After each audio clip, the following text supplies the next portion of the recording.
এখন 2022-এর টেট পাসদের এখন যেটা মনে সবথেকে বড় প্রশ্ন, যেটা রিক্রুটমেন্টের জন্য নোটিফিকেশন কবে আসবে, অর্থাৎ ইন্টারভিউয়ের জন্য নোটিফিকেশন কবে আসবে। তো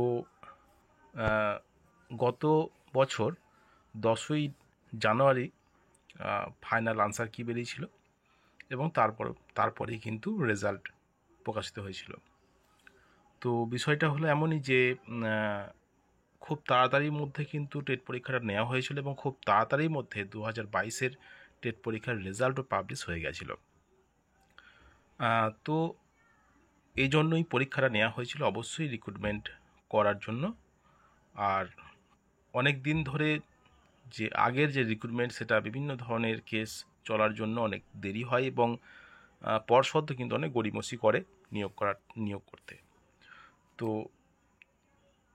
যে বিষয়টা হলো যে অবশ্যই রিক্রুটমেন্টের জন্য নোটিফিকেশান আসবে 2022-এর টেট পাসদের জন্য।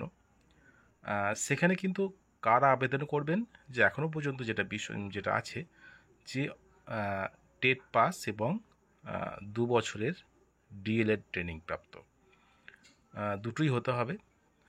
টেট পাস এবং 2 বছরের ট্রেনিং কমপ্লিট থাকতে হবে।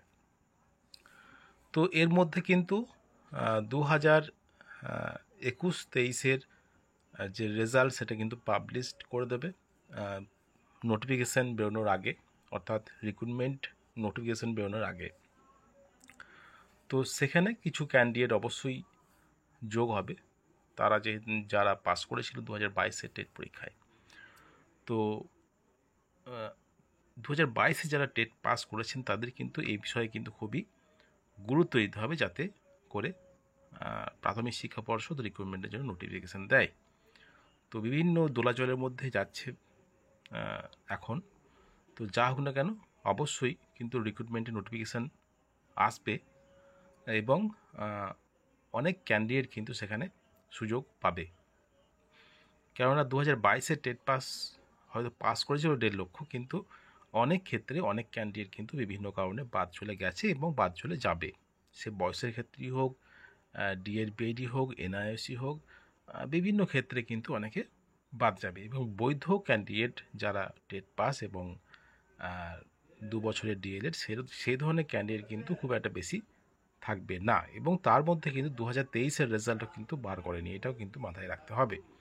তো যে ভ্যাকেন্সি দেখ না কেন, সেখানে কিন্তু 2022-এর টেট পাসটা কিন্তু ভালো সুযোগ পাবে চাকরির জন্য।